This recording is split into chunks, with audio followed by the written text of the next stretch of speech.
सर्वप्रथमे समस्त को जय जीशु। आसतु आज आमे धनी व्यक्ति एवं भिखारी लाजारों विषय रे जानिबा, जहाँ बाइबल रो लूक तार 16 अध्याय 19 ରୁ 31 रे पाई पारिबा। जीशुख्रीष्ट लोक मानू परमेश्वर स्वर्ग राज्य विषय रे शिक्षा देउथिले। से उदाहरण और कहानी माध्यम रे लोक मानू गभीर भाव रे शिक्षा देउथिले बा बुझाउथिले कि जीवन रे कौन भल और कौन मंद। एमिति ही गोटे कहानी से कहिले, जहाँ गोटे धनी व्यक्ति एवं भिखारी लाजार बोली आमे जानू। दिने जड़े धनी व्यक्ति थिला, ताहा पाखरे बहुत धन संपत्ति थिला, जहा द्वारा से भल भल पोशाक पिंधुथिला और राज्यर सबुठारु स्वादिष्ट खाद्य द्रव्य भोजन करुथिला। ताहा सहित राज्यर सबुठारु उत्तम मद्यपान करुथिला और सुखमय जीवन यापन करुथिला। ताहार राज दरबार भली बड़ घरर फाटकरे जड़े भिखारी पड़ी रही, जार नाम लाजार थिला। लाजार बहुत गरीब थिला, एमिति कि पिंधिबा पाए मध्य ता पाखरे भल पोशाक नथिला। ता शरीर घा थिला ओ से रोग बा बेमार रे थिला। से एते दुर्बल थिला जे चालिबा पाए भी ता पाखरे बल नथिला। से केवल सेठारे सोई रहुथिला। सेही धनीर फाटक आगरे लाजार बहुत भकिला थिला। आउ से चाहूथिला जे धनी व्यक्तिर मेजरू जदि किछि तळे पड़े तेबे ताहा खाई मो भोक मेंटांती। किंतु केही भी ताहाको देखु नथिले ओ केही भी ताहाको खाइबाकू देउ नथिले। लोके ताहाको अणदेखा करुथिले, जेमिति कि से जणे वस्तु अटे, मनीष नुहे। एमिति कि कुकुर भी आसे तार घा चाटुथिले। एही दृश्य बहुत दुखनीय थिला। गोटे पट धनी व्यक्ति जीवन रे आनंद और अभिलाष रे जीवन बिताउथिला, अन्य पट भिखारी लाजार से ता जीवन और मरण सह संघर्ष करुथिला। समय बीतीगला। दिने लाजार मृत्यु हैला। बोधहुए खाइबाकू मिलिलानी किंबा रोगरे पीड़ित होए। किंतु बाइबल कहे, जेबे लाजार मला स्वर्गर दूत आसिले एवं तांको उठाई अब्राहम को कलकू नहीं गले। यह एक सम्मान और आरामदायक स्थान थिला, जोठारे धार्मिक मानक आत्मा विश्राम करती। किछि समय परे सेही धनी व्यक्ति मध्य मृत्यु हैला। ता पाई कौनसी स्वर्गदूत आसिले नहीं। ताकू नरक को नियागला। सेठारे ताको अत्यधिक कष्ट और जंत्रणा सहिबाक पड़िला। वर्तमान परिस्थिति संपूर्ण ओलटि जाइथिला। लाजार आराम और सुखरे थिला और धनी व्यक्ति दुखरे। सेही धनी व्यक्ति दूर रे देखिला, से बहुत जंत्रणा रे थिला। से देखिला जे लाजार वर्तमान अब्राहम को कोलरे आराम रे अछि। से उच्च स्वर रे कहिला, हे पिता अब्राहम, मते दया कर लाजारों को मो पाखकू पठांतु, जो द्वारा से ता अंगुली पानी रे बुड़ाई मो जीवा को ठंडा करे। कारण मु एही अग्नि रे बहुत कष्ट पाउछि। किंतु अब्राहम उत्तर देले, पुओ मने पका, तू तो जीवन रे अनेक भल विषय पाइथिलु ओ लाजार केवल दुख। वर्तमान से एठारे शांति रे ओ तू दुखरे। एहा व्यतीत आमर ओ तुमर मध्यरे बहुत गभीर अछि, जहा किए केबे पार करि पारिबो नाही।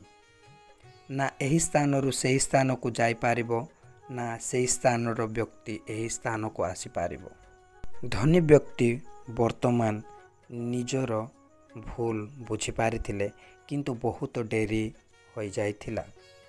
पुणी से पुनर्बार अब्राहम को अनुरोध कले, हे पिता अब्राहम कृपा କରି ଲାଜାରଙ୍କୁ ମୋ ବାପାଙ୍କ ଗୃହକୁ ପଠାନ୍ତୁ, କାରଣ ମୋର 5 ଭାଇ ଅଛନ୍ତି। ସେ ଯାଇକି ସେମାନଙ୍କୁ କହୁ, ଯାହାଦ୍ୱାରା ସେମାନେ ବି ଏହି ଯନ୍ତ୍ରଣାମୟ ସ୍ଥାନକୁ ନ ଆସନ୍ତି। ଆବ୍ରାହମ କହିଲେ, ସେମାନଙ୍କ ପାଖରେ ମୂସା ଓ ଭବିଷ୍ୟତ ବକ୍ତା ଅଛନ୍ତି, ସେମାନେ ତାଙ୍କ ବାକ୍ୟ ଶୁଣନ୍ତୁ। ଧନୀ ବ୍ୟକ୍ତି କହିଲା, ନାଇଁ, ହେ ପିତା ଆବ୍ରାହମ, ଯଦି କେହି ମୃତ୍ୟୁ ବ୍ୟକ୍ତି ତାଙ୍କ ପାଖକୁ ଯିବେ, ତାହେଲେ ସେମାନେ ମନ ପରିବର୍ତ୍ତନ କରିବେ। ଆବ୍ରାହମ ଉତ୍ତର ଦେଲେ, ଯଦି ସେମାନେ ମୂସା ଓ ଭବିଷ୍ୟତ ବ୍ୟକ୍ତିଙ୍କ କଥା ନ ଶୁଣନ୍ତି, ତାହେଲେ କେହି ମୃତ୍ୟୁରୁ ଉତ୍ଥିତ ବ୍ୟକ୍ତିଙ୍କର କଥା ମାନିବେ ନାହିଁ। ଯୀଶୁଖ୍ରୀଷ୍ଟ ଏହି କାହାଣୀ କେବଳ କାଳ୍ପନିକ ଭାବେ ଶୁଣାଇ ନାହାନ୍ତି, ଏହା ଗଭୀର ଅର୍ଥ ଅଛି। ଏହି କାହାଣୀ ଆମକୁ ବହୁତ ଶିକ୍ଷା ଦିଏ, ଯାହା ଆମ ମୃତ୍ୟୁ ପରର ଏକ ସତ ଘଟଣା ସହ ଜଡ଼ିତ ଅଟେ। ଆସନ୍ତୁ ଏହି କାହାଣୀରୁ ମୁଖ୍ୟ ଶିକ୍ଷା ଓ ଗଭୀର ଅର୍ଥକୁ ବୁଝିବା। ନମ୍ବର 1,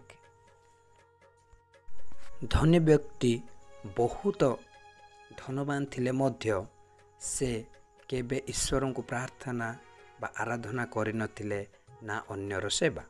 ସେ ତାର ପୁରା ଜୀବନ କେବଳ ନିଜ ପାଇଁ ବଞ୍ଚିଥିଲା, ଆନନ୍ଦ, ଭୋଜନ, ପୋଷାକ ଓ ସମ୍ମାନ ପାଇଁ।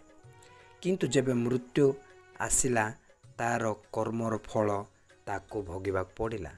ଏଥିରୁ ଆମେ ଗୋଟିଏ ବିଷୟ ବୁଝିପାରୁଛୁ ଯେ ଧନ ଆଉ ସମ୍ମାନ ଈଶ୍ୱରଙ୍କ ଦୃଷ୍ଟିରେ ମୂଲ୍ୟହୀନ ଅଟେ।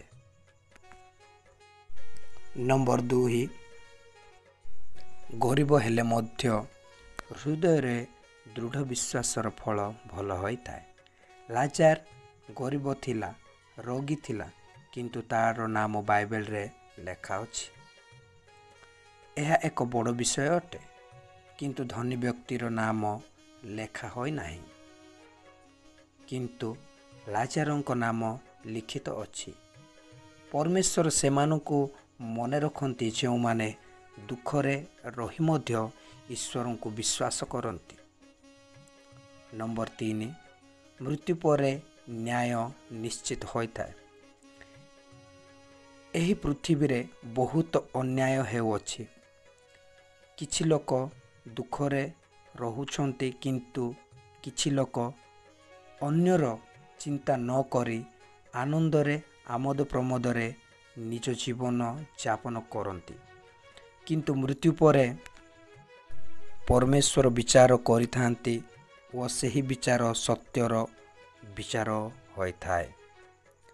ଆଉ ସେହି ଦିନ ପରମେଶ୍ୱର ଲୋକମାନଙ୍କୁ ସେମାନଙ୍କର କର୍ମ ଅନୁସାରେ ଫଳ ଦେଇଥାନ୍ତି। ନମ୍ବର 4, ସମୟ ଥାଉ ଥାଉ ପଶ୍ଚାତାପ କରିବା ଆବଶ୍ୟକ ଅଟେ। ଧନୀ ବ୍ୟକ୍ତି ଯେଉଁ ପର୍ଯ୍ୟନ୍ତ ଜୀବିତ ଥିଲା, ସେହି ପର୍ଯ୍ୟନ୍ତ ତା ପାଖରେ ପଶ୍ଚାତାପ ବା ଅନୁତାପ କରିବା ପାଇଁ, ଲୋକମାନଙ୍କର ସେବା କରିବା, ଗରିବ ଲୋକଙ୍କର ସାହାଯ୍ୟ କରିବା।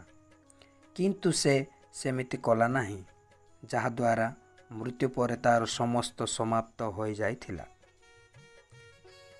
ତେଣୁ ଆଜି ଆମ ପାଖରେ ସମୟ ଅଛି। ଆମେ ପରସ୍ପରକୁ ସାହାଯ୍ୟ କରିବା, ଗରିବଙ୍କୁ ଦାନ କରିବା, ପରମେଶ୍ୱରଙ୍କ ସହିତ ଦୃଢ଼ ବିଶ୍ୱାସରେ ଜୀବନଯାପନ କରିବା। କାରଣ ମୃତ୍ୟୁ ପରେ କେବଳ ବିଚାର ବା ନ୍ୟାୟ ହିଁ ଥାଏ ଓ କର୍ମ ଅନୁସାରେ ଫଳ ମିଳିଥାଏ। ତେଣୁ ଆମେ ଭଲ କର୍ମ କରିବା ଓ ଭଲ ଫଳ ପାଇବା। ନମ୍ବର 5, ଚେତାବନୀ ଆଜି ବି ଦିଆଯାଉଅଛି। ଧନୀ ବ୍ୟକ୍ତି ଚାହୁଁଥିଲେ ତାର କୌଣସି ଭାଇ ନରକକୁ ନ ଆସନ୍ତୁ, କିନ୍ତୁ ତାକୁ ଉତ୍ତର ମିଳିଲା ଯେ ତାଙ୍କ ପାଖରେ ମୂସା ଓ ଭବିଷ୍ୟତ ବକ୍ତା ଅଛନ୍ତି। ଏହାର ଅର୍ଥ ସେମାନଙ୍କ ପାଖରେ ପବିତ୍ର ବାଇବଲ ଅଛି। ଆଜି ବି ଆମ ପାଖରେ ବାଇବଲ ଅଛି, ଈଶ୍ୱରଙ୍କ ସତ୍ୟ ବାକ୍ୟ, ଯାହା ଆମକୁ ସତ୍ୟ ପଥ ଦେଖାଏ। ପରମେଶ୍ୱର ଚାହୁଁଛନ୍ତି ତାହା ଆମେ ଆଜି ହିଁ ଶୁଣୁ, ପାଳନ କରୁ, ଯାହାଦ୍ୱାରା ଆମେ ଯନ୍ତ୍ରଣାମୟ ସ୍ଥାନକୁ ନ ଯାଇ ସେହି ଶାନ୍ତିମୟ ସ୍ଥାନ ଆବ୍ରାହମଙ୍କ କୋଳକୁ ଯାଇପାରିବା। ଏହି କାହାଣୀ କେବଳ ପଢ଼ିବା ଆଉ ଶୁଣିବା ପାଇଁ ନୁହେଁ, ଏହା ଆମ ଆତ୍ମା ଉଦ୍ଧାରର ଗଭୀର ବିଷୟକୁ ବୁଝାଏ। ଯଦି ଆମେ ଧନୀ ଅଟୁ, ତାହେଲେ ଆମେ କେବେ ବି ଗରିବ, ରୋଗୀ ଏବଂ ଯେଉଁମାନେ ଅଭାବରେ ଜୀବନ କାଟୁଛନ୍ତି ସେମାନଙ୍କୁ କେବେ ବି ଅଣଦେଖା କରିବା ନାହିଁ, ବରଂ ସେମାନଙ୍କୁ ସାହାଯ୍ୟ କରିବା ଏବଂ ପରମେଶ୍ୱରଙ୍କ ସହ ଉତ୍ତମ ସମ୍ପର୍କ ରଖି ଜୀବନଯାପନ କରିବା। ଧନୀ ବ୍ୟକ୍ତି ଏବଂ ଲାଜରର କାହାଣୀରେ କେବଳ ନରକ ଆଉ ସ୍ୱର୍ଗର ଝଲକ ଦେଖିବାକୁ ମିଳେ ନାହିଁ, ବରଂ ଏହା ଆମ ଜୀବନରେ କିଭଳି ଜୀବନକୁ ଅତିବାହିତ କରିବା ତାହା ଦର୍ଶାଏ ଏବଂ ଏହା ବି ଦର୍ଶାଏ ଯେ ଆଜି ଯେଉଁମାନେ ନତ ଅଛନ୍ତି ସେମାନଙ୍କୁ ଉନ୍ନତ କରାଯିବ ଆଉ ଯେଉଁମାନେ ଉନ୍ନତ ଅଛନ୍ତି ସେମାନଙ୍କୁ ନତ କରାଯିବ। ମୃତ୍ୟୁ ପରେ ପ୍ରାୟଶ୍ଚିତ ବୃଥା। ଆଜି ସମୟ ଅଛି ଯୀଶୁଙ୍କ କଥା ଶୁଣିବା, ବୁଝିବା ଆଉ ମାନିବା ପାଇଁ। ଏହି କାହାଣୀରେ ତମେ କିଏ? ଲାଜାରଙ୍କ ପରି ରୋଗୀ କିନ୍ତୁ ବିଶ୍ୱାସରେ ଦୃଢ଼, ନା ସେ ଧନୀ ବ୍ୟକ୍ତି ତୁଲ୍ୟ ଯିଏ ସବୁକିଛି ପାଇ ସୁଦ୍ଧା ଆତ୍ମାରେ ଖାଲି ଅଟେ?